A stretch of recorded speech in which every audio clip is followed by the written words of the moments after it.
नमस्कार. मी भाऊ तोरसेकर. तुम्ही बघत आहात प्रतिपक्ष.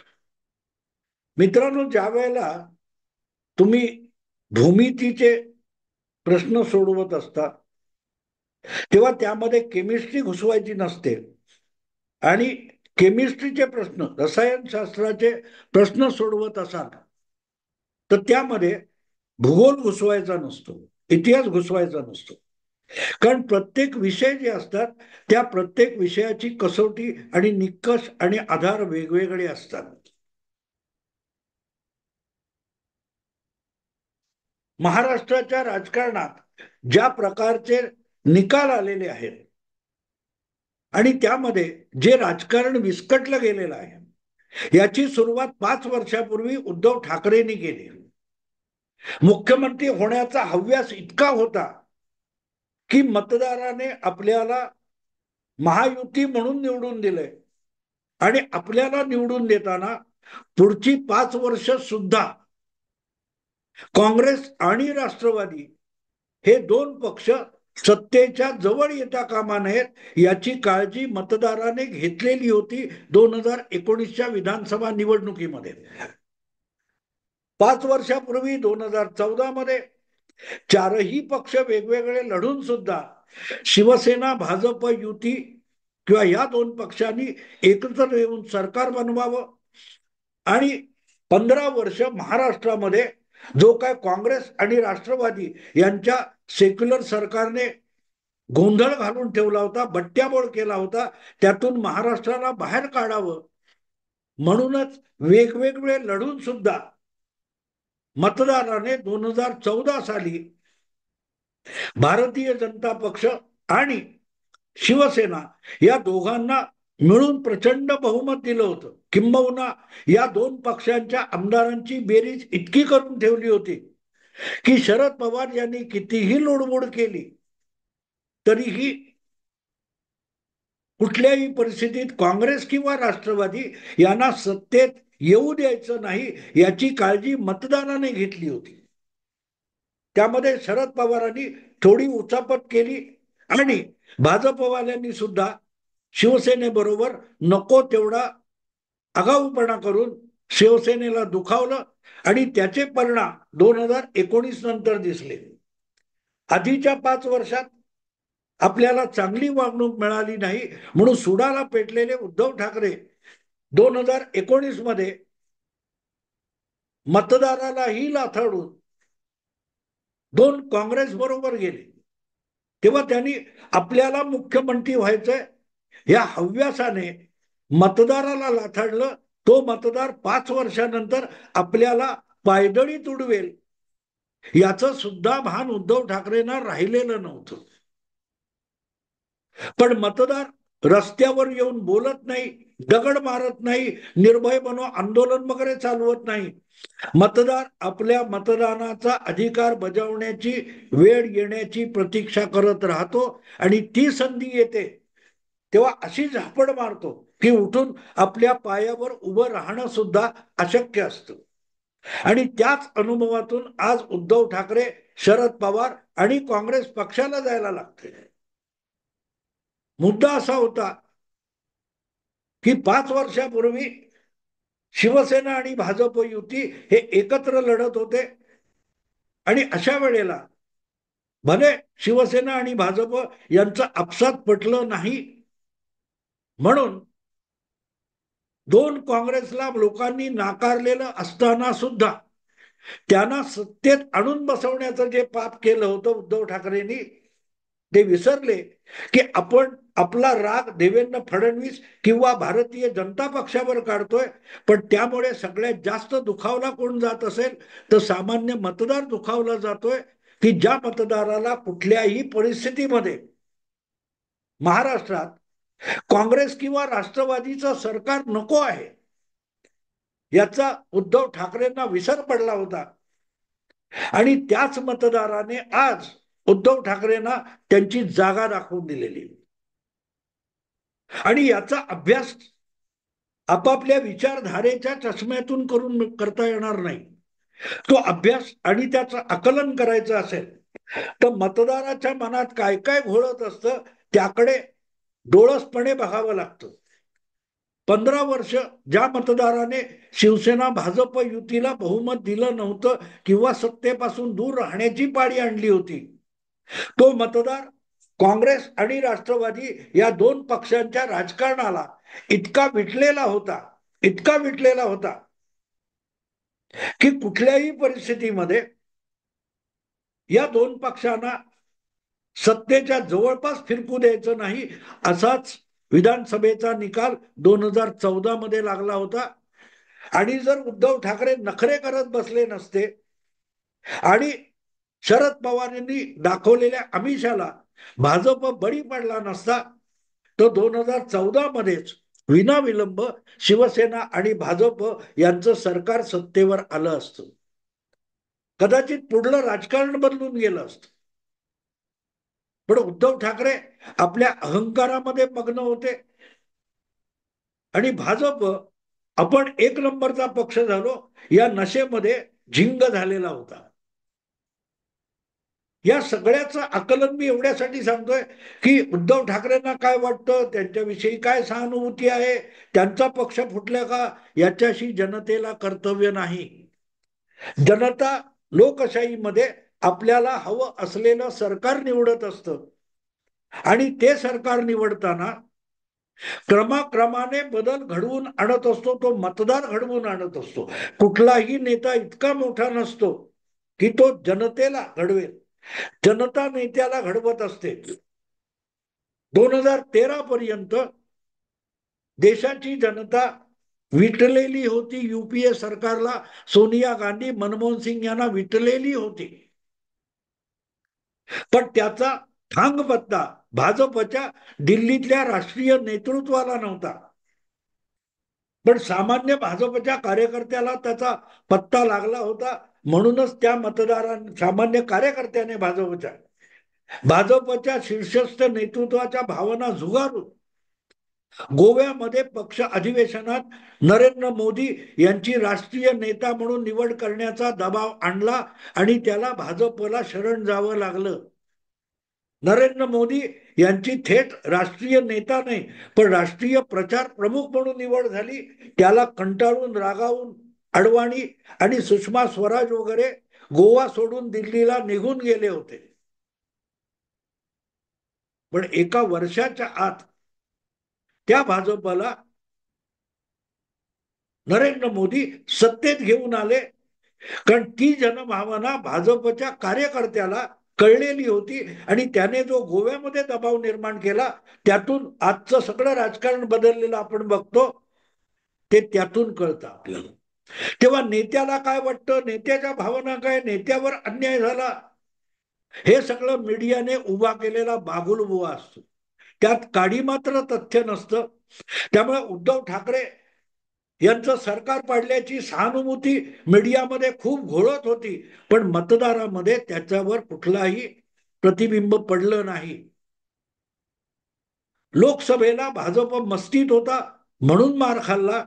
विधानसभेत त्याच महाविकास आघाडीची धुळदाण उडाली आणि नुसती धुळदाण उडाली नाही तर त्या तीनही पक्षांना 5 वर्षापूर्वी जे पाप केलं, काँग्रेस, राष्ट्रवादी आणि शिवसेना उभाठा यांनी 5 वर्षापूर्वी जे पाप केलं होती त्याची किंमत मतदाराने या निवडणुकीत त्या तीनही पक्षांकडून वसूल केली की ज्यांना आज विरोधी नेता होण्याचाही मान मिळत नाहीये. विरोधी नेतेपद मिळावं म्हणून वाडगा घेऊन उद्धव ठाकरेंना देवेंद्र फडणवीसांच्या दारात उभं राहावं लागतं. आणि म्हणून याचं आकलन करायचं असेल, हे सगळं राजकारण, त्यातल्या घडामोडी एकमेकाशी जुळवून ताडून समजून घ्यायच्या असतील तर जुने आणि कालबाह्य निकष आणि कसोटी वापरून त्याचा अर्थ आपल्याला लागणार नाही. अमुक झालं तर तमुक झालं, तमुक झालं तर तमुक झालं नाही.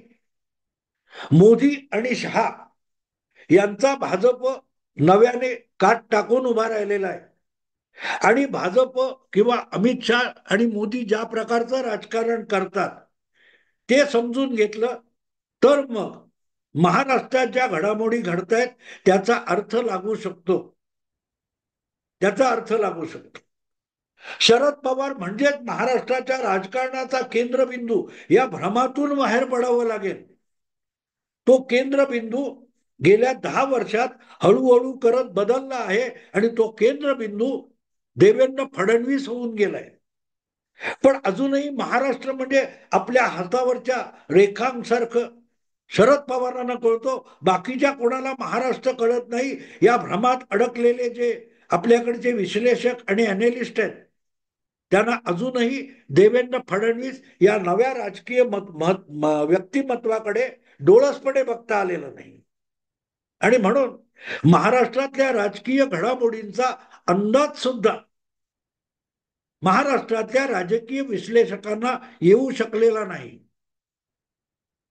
जुन्या व्याख्या, जुने निकष, कालबाह्य झालेल्या गोष्टी या आधारभूत ठरवून पुराणातल्या गोष्टी आज सांगून त्याच्या आधारावर नवे निर्णय घेता येत नाही. त्यातला आशय घेता येतो पण विषय घेता येत नाही. आणि इथेच लक्षात घेतलं पाहिजे की महाराष्ट्रातलं राजकारण जे 5 वर्षापूर्वी उद्धव ठाकरेंच्या हव्यासामुळे विस्कटलं गेलंय, त्याची तुलना करायची तर तब्बल 25 वर्ष मागे गुजरातमध्ये शंकरसिंग वाघेला यांनी जो उद्योग केला होता तिथपर्यंत जावं लागतं. 1995 साली महाराष्ट्रामध्ये पहिल्यांदा संपूर्ण बिगर काँग्रेस सरकार आलं. मनोहर जोशी मुख्यमंत्री झाले, भाजप आणि शिवसेना यांचं संयुक्त सरकार आलं. त्या शपथविधीला गुजरातचा मुख्यमंत्री केशुभाई पटेल त्या शपथविधीला शिवाजी पार्कला हजर होते. पण गुजरातमध्ये मंत्रिमंडळ तयार झालं नव्हतं. फक्त मुख्यमंत्री पदाची शपथ केशुभाई पटेल यांनी घेतली होती. पण केशुभाई पटेल मुख्यमंत्री झाले ही शंकरसिंग वाघेला यांची पोटदुखी होती. गुजरातमध्ये भाजप उभा करण्यामध्ये केशुभाई पटेल यांच्या इतका शंकरसिंग वाघेला आणि नरेंद्र मोदी यांचा हात होता, काम होतं, मेहनत होती. शंकरसिंग वाघेला निवडणुकीच्या राजकारणात होते, नरेंद्र मोदी नव्हते. एका स्कूटरवरून, एका मोटर बाईकवरून हे दोन नेते गुजरातभर फिरत होते आणि त्यांनी भाजपचा पाया घातला, पाळंमुळं रुजवली. पण आपल्याला मुख्यमंत्री होता आलं नाही याचं वैषम्य शंकरसिंग वाघेला यांना सतावत होतं. आणि त्यामुळे गुजरातमध्ये भाजपला पूर्ण बहुमत असताना सुद्धा तिथलं केशुभाई हे भाजपचं सरकार शंकरसिंग वाघेला यांनी डळमळीत केलं होतं. त्यांनी भाजपचे अनेक आमदार पळवून आपल्या कुठच्या त्या फार्म हाऊस मध्ये लपवून ठेवले होते. आणि वेळ अशी आली की एक दिवस केशुभाई पटेल यांना राजीनामा द्यावा लागला. त्यांच्या जागी मला वाटतं सुरेश मेहता नावाचे मुख्यमंत्री करण्यात आले, तेही टिकलं नाही. मग शंकरसिंग वाघेला यांनी भाजपचा एक आमदारांचा गट फोडला. आज जे एकनाथ शिंदे अजितदादा म्हणून थैथय नाचतात ते विसरतात की हाच उद्योग काँग्रेसने शंकरसिंग वाघेला यांच्या बाबतीत गुजरातमध्ये केलेला होता 30-25 वर्षापूर्वी. मग दिलीप पारेख हे शंकरसिंग वाघेला यांच्या गटाचे नेते मुख्यमंत्री झाले. त्याला काँग्रेसने पाठिंबा दिला होता. मग खुद्द शंकरसिंग वाघेलाच फुटीर गटाचे काँग्रेस सपोर्टेड मुख्यमंत्री झाले आणि अखेर विधानसभा बरखास्त करावी लागली. परत एकदा मला वाटते 97 साली 1997 27 वर्षापूर्वी गुजरातची विधानसभा भाजपला पूर्ण बहुमत असताना दुफडीमुळे मध्यावधी बरखास्त होऊन निवडणूक घ्यावी लागली. देवेगौडा पंतप्रधान असताना गुजरात विधानसभा बरखास्त करण्यात आली आणि परत झालेल्या निवडणुकीमध्ये काँग्रेसला त्याचा काहीही उपयोग झाला नाही. परत एकदा भाजप हाच बहुमताचा पक्ष झाला. केशुभाई पटेल पुन्हा मुख्यमंत्री झाले. आणि त्यांची 5 वर्षाची मुदत फार काय गाजवू शकले नाहीत ते. पण ती मुदत संपता संपता गुजरातमध्ये परत एकदा सत्ता बदल करावा लागला आणि नरेंद्र मोदी 2001 मध्ये गुजरातचे मुख्यमंत्री झाले. आधी मुख्यमंत्री झाले, नंतर आयुष्यातली पहिली निवडणूक लढवली. हा सगळा गुजरातचा इतिहास लक्षात घ्यावा लागेल. बहुमत मिळवून सुद्धा ते डळमळीत करण्याचा जो काँग्रेसचा उद्योग होता, ज्याला आजच्या भाषेत ऑपरेशन लोटस म्हणतात, तेव्हा ते काँग्रेस करायची, तेव्हा त्याला ऑपरेशन लोटस म्हणायचे नाही. आजकाल ऑपरेशन लोटस दुसऱ्यांची सरकार डळमळीत करणं, पाडणं, केंद्रीय सत्ता वापरून राज्यातली विरोधी पक्षाची सत्ता डळमळीत करणं, हा काँग्रेसचा फंडा आहे. तोच भाजपने उचलला तर त्याला ऑपरेशन कमळ नाव दिलं जातं. तर हा सगळा गुजरातचा इतिहास आहे. आणि त्यानंतर केशुबाई, शंकरसिंग वाघेला, काशीराम राणा, सुरेश मेहता हे सगळे दिग्गज आज गुजरातची जनता विसरून गेली आहे.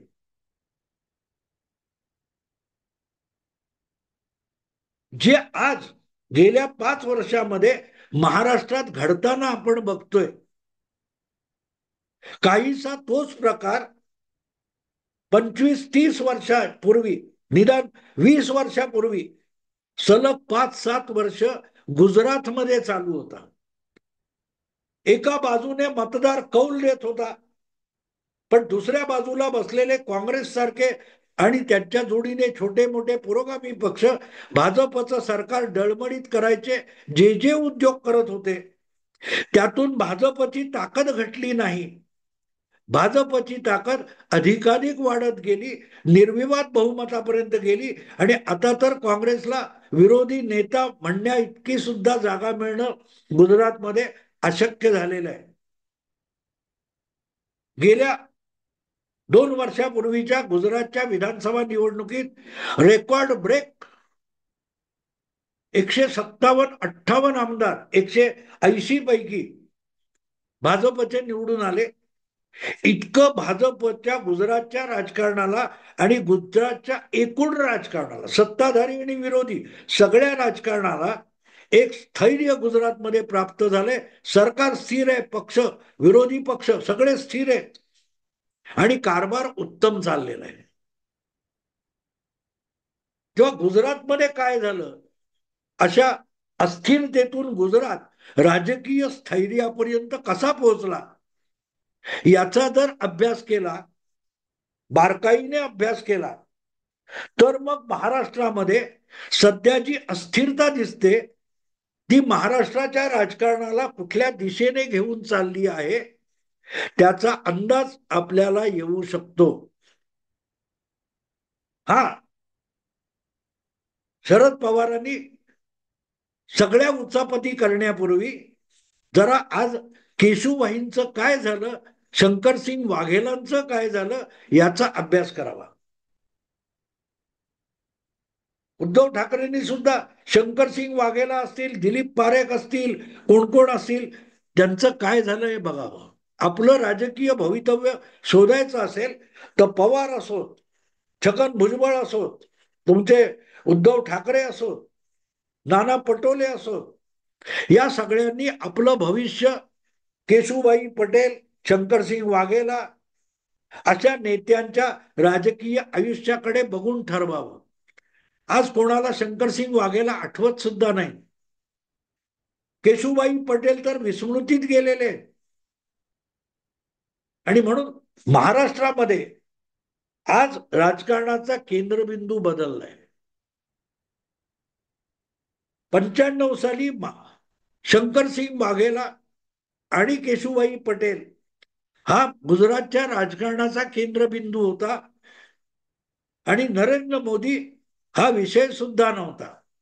5 वर्षांनी 2000 नंतर हळूहळू नरेंद्र मोदी हा गुजरातच्या राजकारणात केंद्रबिंदू बनत गेला आणि मुख्यमंत्री झाल्यानंतर त्यांच्या विरोधात जे काय रान उठवलं गेलं, त्यातून नरेंद्र मोदी नामशेष होण्याऐवजी अधिकाधिक भक्कम होत गेले. आणि बघता बघता राष्ट्रीय राजकारणाचा नव्हे तर आंतरराष्ट्रीय राजकारणाचा मध्यवर्ती बिंदू, मध्यबिंदू किंवा केंद्रबिंदू नरेंद्र मोदी होऊन गेले. आज महाराष्ट्रामध्ये जे भिकार संपादक, विश्लेषक, अर्धवट अकलेचे जाणकार राजकारणाचं विश्लेषण करतात, अनालिसिस करतात, त्यांनी नरेंद्र मोदींना संपवता संपवता गुजरातच्या राजकारणाचं विश्लेषकांनी आणि विरोधकांनी काय करून टाकलं हे अभ्यासावं. मग त्यांना कळेल देवेंद्र फडणवीस यांना संपवणं आणि त्यांच्या विरुद्ध रान उठून आपण देवेंद्र फडणवीसांना अधिक मोठं करतोय.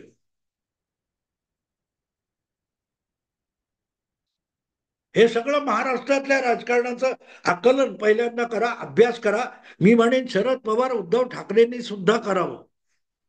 त्यांचा केशुबाई शंकरसिंग वाघेला व्हायचा नको असेल तर असले कोण विश्लेषक आहेत त्यांच्या नादी लागण्यापेक्षा पवार, ठाकरे, उद्धव ठाकरे वगैरेंनी गुजरातच्या राजकारणाचा गेल्या 25-30 वर्षातल्या बारकाईने अभ्यास करावा. मग महाराष्ट्र कुठच्या दिशेने चाललाय राजकारणात त्याचा अंदाज येईल.